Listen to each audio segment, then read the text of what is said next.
Welcome back to the Tiger Den, folks. Grab a stool, try not to sit on the wood glue. I'm looking at you, Alex, and let's get into it. I sat on one bottle of Tight Bond to Third 3 years ago, Tiger, one time. My pants are still in the Hall of Fame. It's a structural part of the shop now. Anyway, today we're talking about a piece of kit that has been sitting in my periphery for a long time, but I finally pulled the trigger. I got one. I haven't even fully set it up yet. It's still got that new tool smell, which is roughly 40% ozone and 60% credit card debt, but I'm already losing sleep over the possibilities. We're talking about the Shaper Origin. Wait, hold on. The Shaper Origin. This is that handheld CNC thing, right? The one that looks like an oversized router with a tablet glued to the top? That's the one. And I know what you're thinking. Tiger, you're a purist. You're the guy who spends 4 hours sharpening a chisel just to look at it. But here's the thing. Nobody tells you.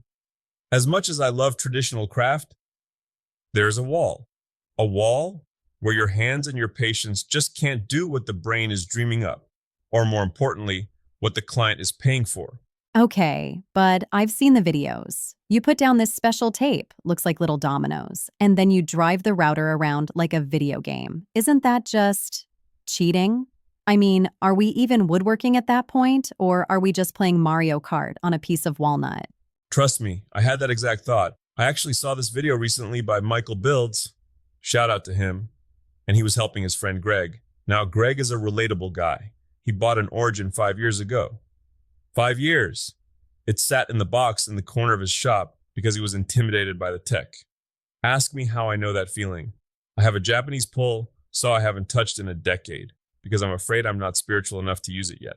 5 years in a box? That's not a tool. That's a legacy inheritance at that point. But seriously, why the intimidation? If it's supposed to be smart, shouldn't it be easier? That's the irony. We're craftsmen. We're used to physical feedback. You feel the grain, you hear the speed of the motor. When you introduce a screen and an eye that reads tape, it feels like you're losing that connection. In Michael's video, he explains it perfectly. It's like a CNC and a handheld router had a baby.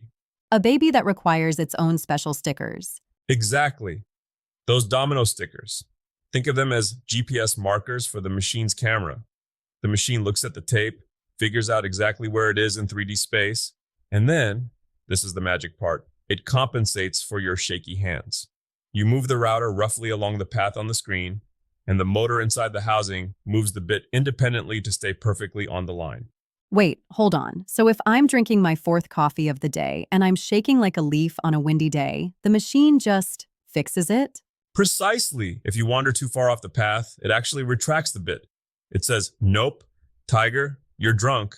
Go home, and it pulls the bit out of the wood so you don't ruin your $300 slab of white oak.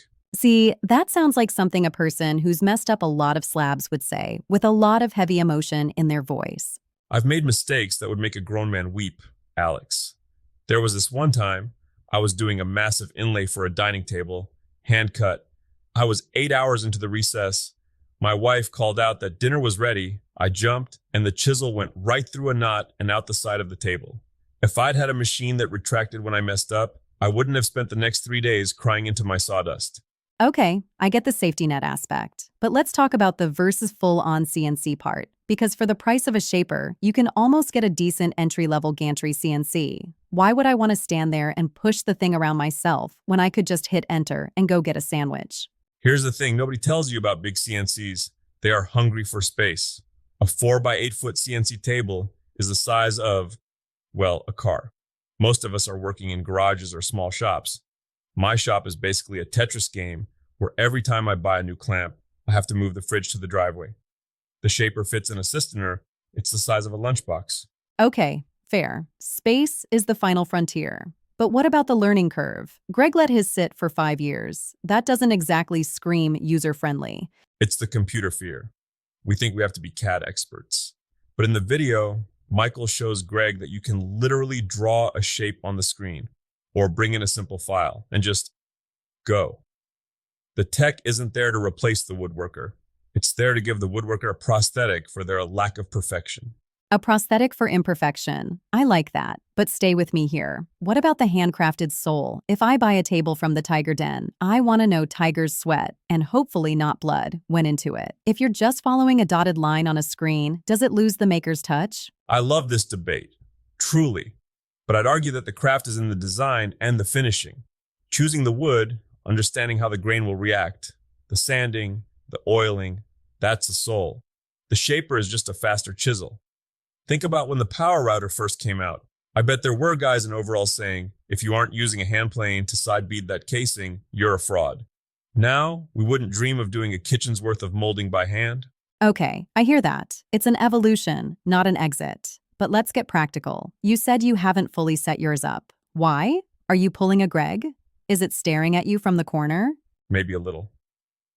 I've opened the box, I've looked at the tape, I even put a piece of tape on my coffee mug just to see if the machine would recognize it. It didn't. You tried to CNC your coffee mug? I wanted to see if I could engrave my name on it, but the real reason is that there's a certain weight to it. It's an investment. When you buy a tool like this, you're telling yourself, I'm going to level up, and that's scary. Tech in the shop is the future, Alex. It allows us to do things like fretboard inlays or complex joinery that used to take decades to master. It democratizes the high-end stuff. I like that word, democratizes. So, Greg from the video, did he actually use it? Or did Michael just do it for him? Oh, he used it, and you could see the light bulb go off. Once he realized he didn't need to be a software engineer to make a sign for his YouTube channel, he was hooked. He saw that the machine was following him, not the other way around. So, what's the first project for the Tiger Den Shaper? Please tell me it's not a sign that says live laugh, love in reclaimed pallet wood. If I ever make one of those, I want you to take my favorite mallet and finish me off. No, I'm thinking big.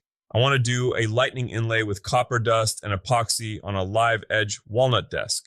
Doing that by hand? Possible, but I'd be 80 years old by the time I finish the channels. With the Shaper, I can design the fractal lines on my iPad, beam it to the router, and cut it in an afternoon.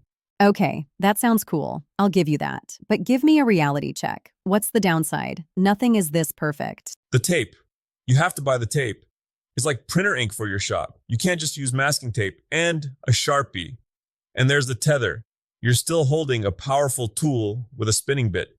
If you get distracted by a fly or a loud noise, you can still mess up.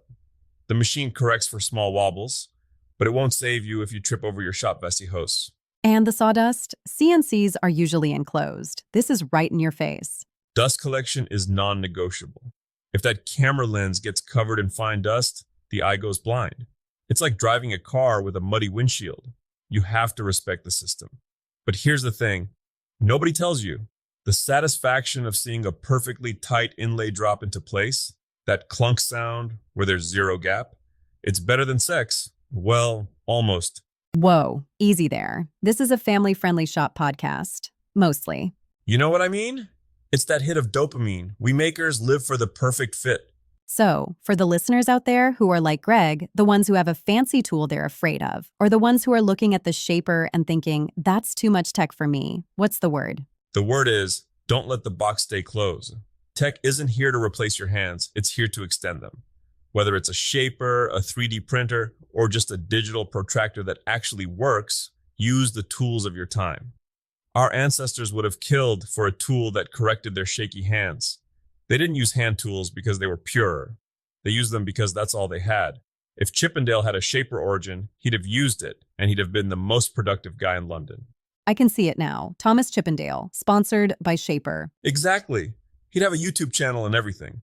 Hey guys, don't forget to smash that like button on my latest highboy build.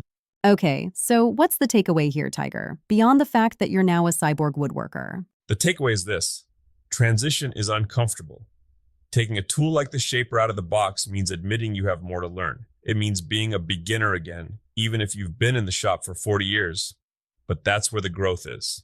The future of building is this beautiful marriage of traditional knowledge and crazy high-speed tech. Don't be afraid to let a computer help you be the craftsman you know you are. Well said. Just please don't CNC your coffee mug. We have enough project fails to talk about as it is. No promises. Next week, we're talking about why you should never, ever use a metal cutting blade on wood unless you want to see some real fireworks. Ask me how I know.